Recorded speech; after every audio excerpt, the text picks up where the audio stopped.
un hombre disfrazado de un famoso magnate logra sacar del banco hasta el último peso. Esta es la trama de la nueva serie de Star Plus, El Mantequilla. Protagonizada por Alberto Guerra, que da vida a un maestro de la estafa que copia los trucos de un delincuente al que llamaban el Mantequilla y que pondrá en jaque a la policía. Aunque todo parece indicar que las estafas son improvisadas, esta serie tiene tantos giros en la historia que te sorprenderá en cada momento. Y es que con vidas alternas, conocimientos de leyes, artes y otras cosas, el joven se vuelve un verdadero experto en verle la cara a todo el mundo. Este proyecto cuenta con la participación de Mayra Batalla, que da vida a la detective Robles, quien es la única mujer de su división y que tiene todo que probar, por lo que estará un paso atrás de él en cada uno de sus atracos. Acompañada de Pablo, personaje del actor Iván Aragón, que es un periodista que anda en busca de la nota del año. A ellos se les suma un agente que está por retirarse sin haber conseguido resolver un solo caso y que es interpretado por Eulogio Meléndez, que también se convierte en una de las joyas de esta serie que no te puedes perder. Para contarnos de este proyecto y de los personajes, platiqué con Felipe Martínez y Olaf Masmundi, director y guionista de El Mantequilla, y les pregunté lo que significaba para ellos crear a la detective Robles, una mujer fuerte que representa a muchas personas que nacimos en los 80. Fue primero un gozo porque son personajes muy distintos, ¿no? O sea desde el del Mantequilla, que a mí pues me encanta crear twist, y esto que dices que lo tomo con mucho cariño también de poder haber generado esas sorpresas, ¿no? Dentro de esa historia.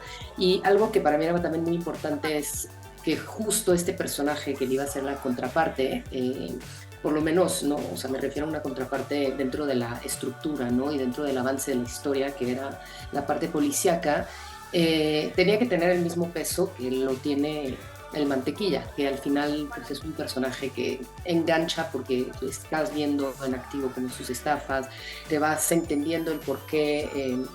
Y a mí eso me encanta también porque creo que todos los personajes tienen grandes defectos de carácter o por lo menos son personajes que sí tienen pues un balance, ¿no? Entre su dark side y su lado bueno, y eso pues sí lo hace diferente. Y no tenía que dejar de lado el caso de Elena, del personaje que hace Mayra Batalla.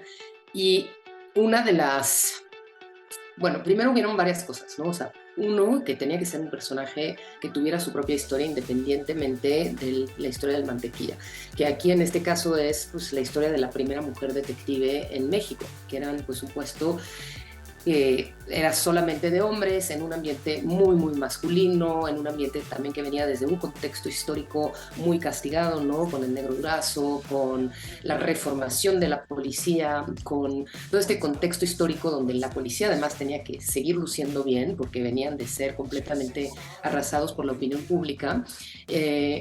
Y además, pues tú y yo lo sabemos, ¿no? Cuando eres la primera mujer en hacer cualquier cosa, pues tienes todo en contra, ¿no? Entonces, que ella pudiera tener su línea particularmente hacia sus objetivos, independientemente de todo lo demás, que fuera a hablar de un tema como lo es ser una mujer dentro de la estructura policíaca, me pareció como súper importante. Y lo que también me gustó es que pudiéramos hablarlo desde una seriedad, pero con cierta comedia también, ¿no? Porque creo que en México no se puede hablar de la policía sin realmente no tomársela tan en serio. La serie cuenta con 8 episodios de 30 minutos en donde nos adentraremos a la vida de Emiliano, un joven que está dispuesto a todo para encontrar los tesoros que supuestamente escondió el Mantequilla original, que era su padre.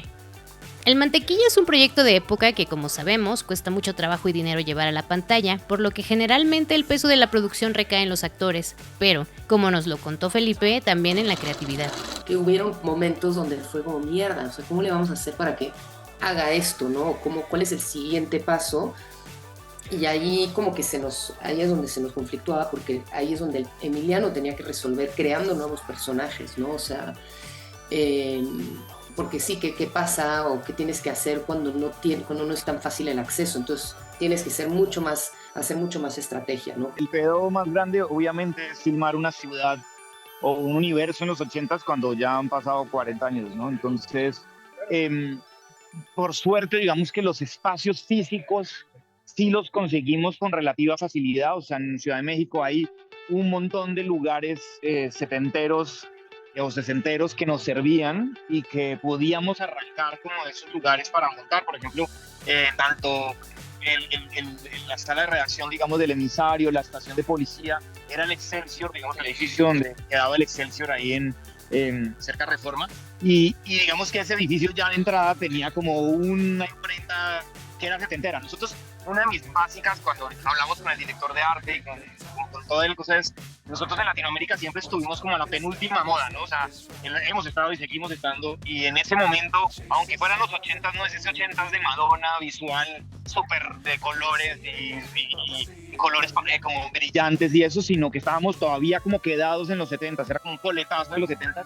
Y esa fue nuestra decisión, digamos, tomar la decisión de nuestros 80s no van a ser coloridos, nuestra serie va a tener una gama de color súper bajita, de cromas, o sea, digamos, tiene colores nunca vivos, todos tenemos una gama muy juiciosa y muy apretada, con muy pocos colores. Obviamente eso teníamos que tenerlo en cuenta a la hora de buscar locaciones y a la hora de construir locaciones, porque por ejemplo la oficina de seguros es un lobby de un edificio que tenía el techo, nos funcionaba y el piso nos funcionaba, y metimos todo el mobiliario y eso lo armamos como en lugares así, lo mismo en la estación de policía. La estación de policía era un sitio de presiones o sea, donde se imprimían, de hecho había como unas máquinas que tuvimos que cubrir como si hubiera como unas habitaciones cerradas en la estación de policía, y luego la sala de redacción era la sala, ahí quedaba la sala de redacción también, o una de las salas de redacción de redacción del Excelsior. Entonces eso nos aceptó la vuelta, pero encontrar esos lugares y como, ok, este lugar podría hacer esto, o sea, nos sirve el techo, nos sirve no sé qué, convirtámoslo en la sala de seguridad. Eso fue como una de las cosas también más divertidas de hacer, pero también tenía su dificultad. Obviamente no me podía ir sin preguntarles qué estafa de las realizadas por el personaje de Alberto Guerra fue la que más les gustó. Digamos que a la hora de armarlo, el personaje del ruiseñor, digamos que era visualmente como muy vistoso, o sea, me acuerdo, la primera escena que filmamos de él fue la escena en que él está yendo en el avión que mete el cuadro arriba de la cosa. Y esa fue la primera vez que yo lo vi como filmado en cámara, y sentarlo, y cuando le puse la cámara la sensación fue como, wow, se ve súper atractivo el tipo, o sea, me creo todo que es una estrella, o sea, había algo también en lo que hace Alberto que es maravilloso, que es una sensación de que el tipo realmente es un cantante, así él no cante nada, o sea, de hecho ahí lo que quisimos marcar un poco es que este tipo lo tienen que doblar, le ponen un disco donde salen las voces, ¿no? Que la banda está en vivo, pero él no. Pero aún así, solo por la pinta, solo por su actitud, la manera en que camina, tenía como un atractivo muy fuerte, ¿no? O sea, como que eso nos parece que funcionó muy bien. A mí ese personaje, en general me parece que él logra que todos sus personajes tengan como una cosa de realidad y de aterrizado, pero ese me parecía muy vistoso, o sea, y esa línea, esa historia también, ese capítulo es como atípico dentro de la estructura, porque es la primera vez que él primero se da cuenta que al tipo que va a estafar no es parte, digamos, del complot este raro que hicieron con su papá, y hace que él tome una decisión como empática con él, que es no robarlo. Y esa es la primera vez que pasa eso. O sea, nos terminamos dando cuenta que el personaje de Emiliano no es un cabrón, ¿no? No es un tipo que, o sea, hay detrás de él como algo de moralidad, ¿no? Dentro de esta cosa. Y eso creo que luego se refuerza con el final de la temporada, donde te das cuenta que al final a él lo explotaron y lo engañaron y tal.